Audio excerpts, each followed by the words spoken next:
Salut, bienvenue dans After, on est dans le quartier de la prison de Saint-Gilles que vous reconnaissez derrière moi. On va vous présenter 3 bonnes adresses, vous connaissez la chanson, l'atelier Moya qui se trouve juste ici, Terre aussi un restaurant végétarien qui vient d'ouvrir. Mais avant ça, je vous propose d'aller découvrir ce concepteur de sacoche. Elle est belle, hein, elle est pleine de couleurs. Eh ben, il les fait ici, sur cette place, chez lui, dans son petit atelier. C'est Cédric Coda qui nous accueille.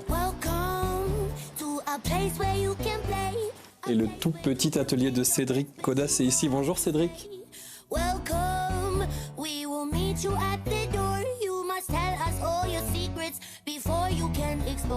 Faiseur de sacoches, donc comment ça t'est venu?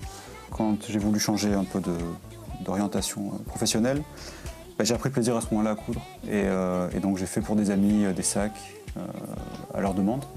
Et en fait c'est là, ils ont eu du succès entre guillemets, on leur demandait où est-ce qu'ils l'avaient acheté, etc.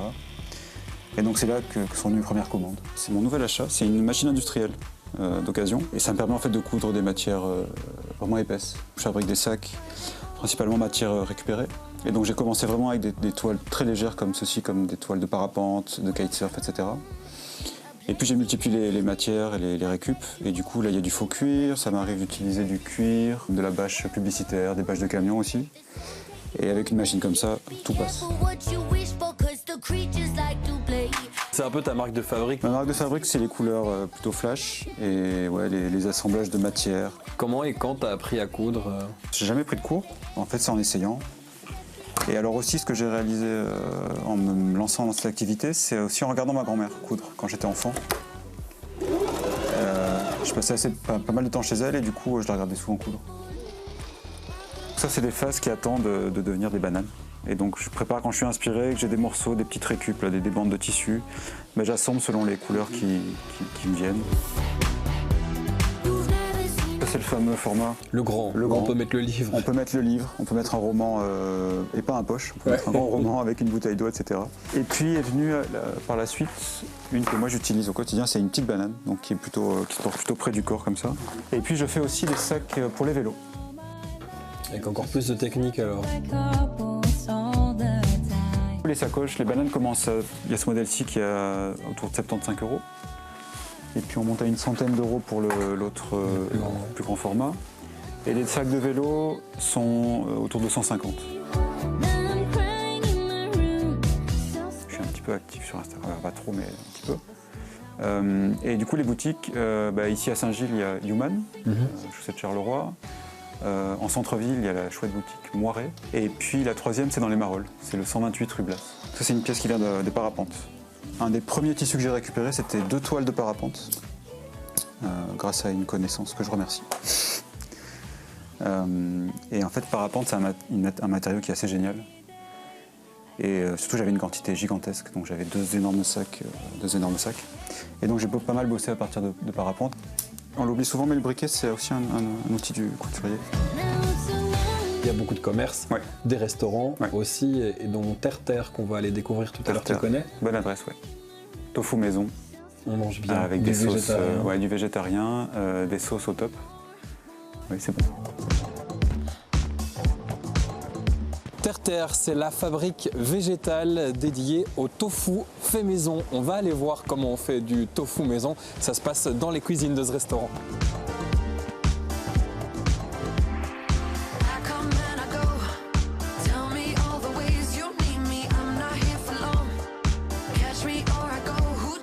Ça en fait c'est le soja.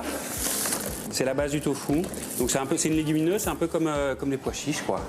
Et donc on va les faire tremper pendant une nuit. Donc ça se gorge d'eau. De nouveau, on les remélange avec de l'eau et on va les mixer. On va faire chauffer. Quand le lait est chaud, on rajoute un sel et on fait cailler le lait. Et donc on arrive à ceci, voilà, qu'on va mettre dans la presse à tofu. C'est vrai que ça ressemble à du fromage, quoi. Ah ouais, même c'est le même procédé à peu près que j'ai jamais fait du fromage, mais j'ai fait du tofu. Et donc on va presser le tofu, la base du tofu là, pendant quelques heures. Ça, c'est les trois blocs de tofu qu'on a fait hier. C'est la base de vos recettes Ouais, principalement et vous proposez plein de manières de le servir, de le cuire. Ouais, aussi. on le fait rôtir et on le fait aussi sous forme de boulettes. Avec des boulettes, un mélange de boulettes de riz, de champignons laqués, de pleurotes laquées. Puis on le fait frire aussi. On le met aussi dans les sandwichs. L'idée, c'est qu'on fait tout nous-mêmes. Donc le tofu, mais aussi tout ce qui est sauce, tout ce qui est accompagnement. Enfin, tout est cuisiné, quoi. Le concept qu'on avait envie de mettre en avant, et moi, en fait, j'ai découvert en devenant végane. C'était pendant le confinement, et puis en allant sur le net, j'ai vu qu'il y avait moyen de faire son tofu soi-même. Donc je me suis lancé et directement, j'ai vu la différence en fait que le tofu fait maison, c'est vraiment, ça n'a rien à voir, c'est du gâteau.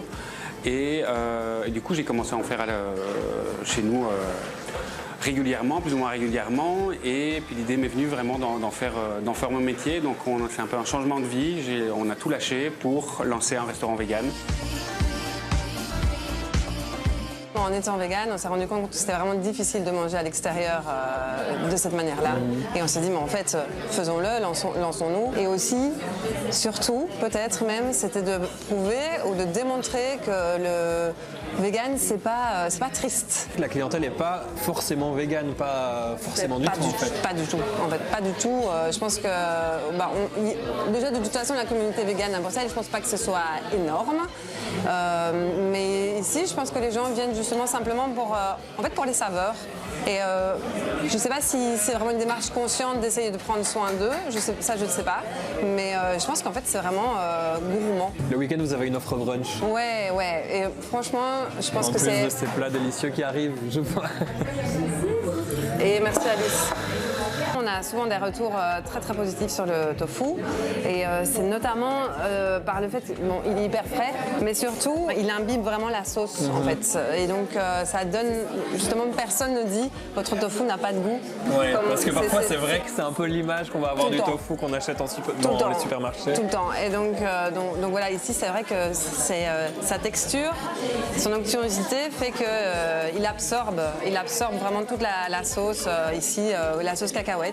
Et puis cette crème de betterave. C'est une crème de betterave aromatisée avec tout un mélange d'épices, le ponchporon. Alors je m'excuse pour la prononciation, mais donc c'est un mélange d'épices du Bengale. Il y a du cardamome, il y a de la moutarde, il y a du cumin, toute une sorte un mélange d'épices, des herbes, du vinaigre et des noix de cajou, et qu'on va passer au blender. Ici, et qui est un peu l'ustensile quand on fait la cuisine végétale. C'est vraiment l'instrument roi, quoi. La difficulté qu'on a, c'est qu'on s'est orienté vers le sans gluten parce qu'en fait, on a vraiment eu une demande. Ça, pour le coup, c'était pas spécialement une volonté de notre part dès le départ. C'est ce que cherchent les clients. Mais en fait, ça leur fait vraiment du bien. Donc nous, on a fait des petites modifications. C'est juste dans les pâtisseries là, c'est plus compliqué. Il y a Amélie qui n'est pas là aujourd'hui, mais qui travaille avec Julien en cuisine, qui elle fait les recherches de ce côté-là pour remplacer à chaque fois le gluten dans toutes les pâtisseries. On reviendra, et notamment pour goûter les desserts qui ont l'air vachement appétissants. On remonte sur la place Antoine Delporte pour découvrir l'atelier Moya, un lieu dédié à l'encadrement, mais pas seulement.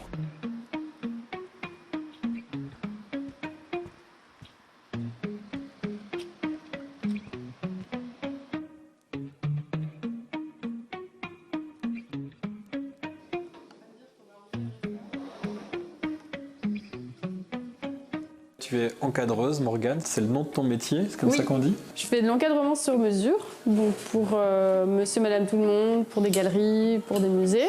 Alors ça permet de conserver une œuvre d'art sur le long terme, travailler avec des matériaux pH neutres qui n'abîment pas le papier dans le temps. Il faut isoler en fait tout l'intérieur de l'encadrement pour permettre et d'éviter que des petites bêtes rentrent, l'humidité, les saletés. Je pense que c'est un métier qui est intéressant et qu'il faut faire perdurer. C'est un savoir-faire artisanal, donc jusqu'ici ça a permis à plein d'œuvres d'art de traverser des époques, donc c'est assez intéressant. Et c'est un métier à ne pas perdre, donc je pense que ici dans mon atelier, C'est une manière de voir ce métier plus accessible que dans d'autres magasins qui sont plus cachés ou plus de niche. Et le fait de le mélanger ici avec d'autres créateurs et d'autres créations, Une ça... petite boutique d'objets, il y a de la céramique, il y a des œuvres d'art, il y a du dessin. C'est ça, c'est ouvert et je pense que ça permet à une nouvelle génération d'accéder à ce milieu-là. Alors là, j'ai mis un petit verre anti-UV et anti-reflet. Donc ça protège des UV du soleil et donc de la décoloration du papier. Chaque type de cadre va donner un rendu très différent assez vite. Là par exemple, je vous ai montré un exemple. Là si je vous montre autre chose. Pour choisir le bon cadre, la bonne couleur, le bon passe-partout, la bonne technique qui va correspondre au mieux à l'œuvre. Parce que fonction si c'est une œuvre en papier, une peinture sur toile.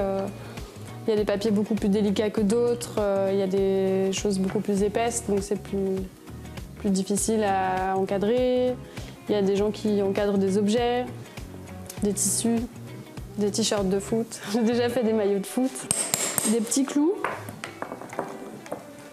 comme ça, qu'on vient pincer entre le carton et le bois.